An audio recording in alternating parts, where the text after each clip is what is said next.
Asante sana mpenzi mtazamaji wa Mokenya TV mahali popote ulipo. Hujambo. Karibu katika uchanganuzi wa siasa ili nikueleze vile mambo yalivyo, kisha baadaye nitakuwa nachanganua moja kwa moja.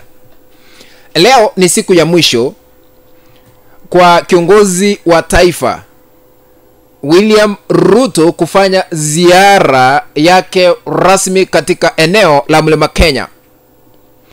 Na yule ambaye ameingia katika vitabu za kumbukumbu ni kiongozi wa walio wengi katika bunge la kitaifa, ambaye ni Kimani Ichung'wah.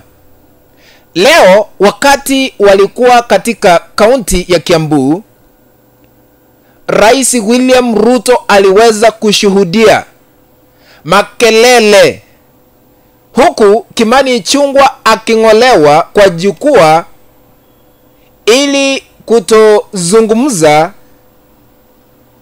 sababu ambazo tunaenda kuchanganua katika kanda hii. Kuna kanda naomba kuiweka hewani tusikize vile makelele yaliweza kutanda hapa na pale wakati walipokuwa katika kaunti ya Kiambu. Kabla niweke hiyo kanda, na shukuru wote ambao mnatazama hii kanda mahali popote mlipo. Niko na ombi moja tu kwa unyenyekevu na heshima, ukaweze kutukabidhi tupe like katika kanda hii. Ikiwa wewe ni mgeni ama umekuwa ukitazama lakini bado hauja subscribe katika channel yetu ya Mokenya TV, kuna kitufe hapa chini kimeandikwa subscribe. Bonyeza hicho kitufe ili kuwa subscribed, na kando yake kuna kengele. Bonyeza kengele ili kupata kanda zote pindi tu tunapozungua katika mtandao huu wa Mokenya TV, maana utakuwa unapokeza notification ya kufahamisha kwamba Mokenya TV ameweka kanda mpya ambayo inastahili kutazamwa. Sambazia wengine katika mtandao wa WhatsApp na hata katika mtandao ule mwingine wa Facebook ili tuendelee kujulisha wengi zaidi. Karibu ili nikueleze vile mambo yalivyokuwa. Ilifika wakati Rais William Ruto akaanza kuwatambua viongozi mbalimbali walioandamana naye katika ziara ya maendeleo katika kaunti ya Kiambu. Ilipofika wakati wa kumtambua kiongozi wa walio wengi katika bunge la kitaifa, makelele yakachacha, watu kuinua mikono juu wakisema hapana, hatutaki. Akang'olewa kwa jukwaa. Tusikize vile mambo yalivyokuwa. Niko na Mporo Aburi kutoka Meru, niko na Kimani Ichung'wah ambaye ni leader wetu wa majority.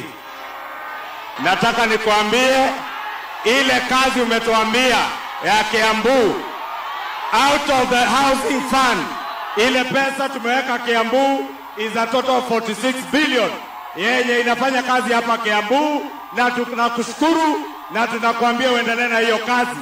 Kazi ya kelele isikuweke uoga hata kidogo. Rais William Ruto alishuhudia makelele hayo vile yaliweza kutanda. Now, I want to put this into perspective so that we can understand the context. Makelele haya ambayo yaliweza kuchacha yanamaanisha nini? Ikumbuke kwamba Kimani Ichung'wah kupigiwa makelele sio mara ya kwanza. Wakati walipokuwa katika kaunti ya Nyandarua, to be specific Ole Kalau, Kimani Ichung'wah aliweza kung'olewa pia kwa jukwaa siku ya Alhamisi. Jana siku ya Ijumaa, wakati walipokuwa katika kaunti ya Tharaka Nithi, alipokabidhiwa kipaza sauti, watu walianza kujiondoa kwa mkutano. Nilifanya huu uchanganuzi. Leo siku ya Jumamosi, siku ya mwisho, makelele yakachacha katika kaunti ya Kiambu. Now, makelele haya Kimani Ichung'wah anapigiwa yanamaanisha nini? Point number 1. Expect Kimani Ichung'wah to be replaced in the leadership of the National Assembly. Wait and see. Kwa muda usiokuwa mrefu, tarajia tu na mtashuhudia Kimani Ichung'wah huenda ang'olewe kiti kile ambacho anashikilia katika bunge la kitaifa kama kiongozi wa walio wengi. Kwa nini nasema hivyo? Hakuna vile unaweza tembea na mtu mwenye amekataliwa. Baada ya Rigathi Gachagua kuondolewa kutoka eneo la Mlima Kenya, Ndindi Nyoro, mbunge wa Kiharu, kung'olewa kutoka kamati ya bajeti katika bunge la kitaifa. Akina Nyutu seneta kuondolewa katika kamati mbalimbali. Baadhi ya viongozi wengi kutoka eneo la Mlima Kenya baada ya kuonyeshwa mlango. Yule ambaye amesalia ni Kimani Ichung'wah. Na kile ambacho mtu anakipanda katika ulimwengu huu lazima avune. Sasa next atakuwa Kimani Ichung'wah, kwa sababu huenda rais anaona huyu ndiye ataenda kunisaidia katika eneo la Mlima Kenya, lakini ameonyeshwa ishara tosha kwamba huyu hatumtaki, siasa zake hatutaki kuziona. Kwa hivyo unatembea na mtu ambaye hawezi kutoa usaidizi wowote wa kisiasa. So wait, Kimani Ichung'wah is going to be removed, na yeye ataenda kufuata mkondo huo safari ya kuondoka katika kiti kile ambacho anashikilia, kwa sababu hakuna vile unaweza tembea na mtu mwenye hana ufuasi, hawezi kukuongezea kura ikiwa utaenda kuzitafuta katika eneo la Mlima Kenya. Kwa sababu Kimani Ichung'wah ndiye alikuwa akisema mengi kuhusiana baadhi ya viongozi.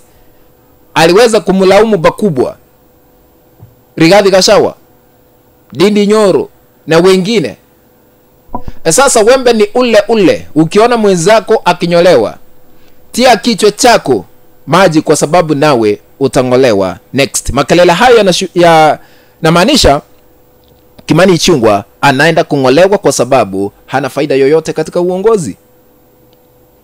Na sasa Wakenya wamerefuka. Number 2. Makelele haya yanamaanisha nini? Penye imefika, viongozi wanastahili kurekebisha tabia zao za kisiasa, akiwemo Kimani Ichung'wah, na to distance themselves from being used politically. Unajua unaweza tumika vibaya kisiasa, ujiharibie jina la kisiasa, uchafue maji kwako, na utaona kile ambacho haujawahi shuhudia katika maisha yako. Kwa hivyo Kimani Ichung'wah vile inaonekana sasa hivi, kuna madai huenda amekuwa akitumika vibaya kisiasa, na hii ni funzo rasmi kwa viongozi wengine kutokubali kutumika tena, kwa sababu ukikubali kutumika, wewe ndiye jina lako linachafuliwa. What do you think? Kufikia hapo mpenzi mtazamaji, ndipo natia kikomo katika uchanganuzi wa masuala haya ya kisiasa. Tukutane katika kanda ambayo nitatengeneza hapo baadaye. Ikiwa unatazama, naomba tu kaweze kutupea a like katika kanda hii. Ikiwa hauja subscribe, naomba tu na kusiki heshima na kunyenyekevu kaweze kusubscribe, sambazia wengine katika mtandao wa WhatsApp na hata katika mtandao ule mwingine wa Facebook. Tukutane in the next video. Be blessed. Bye bye for now, ladies and gentlemen.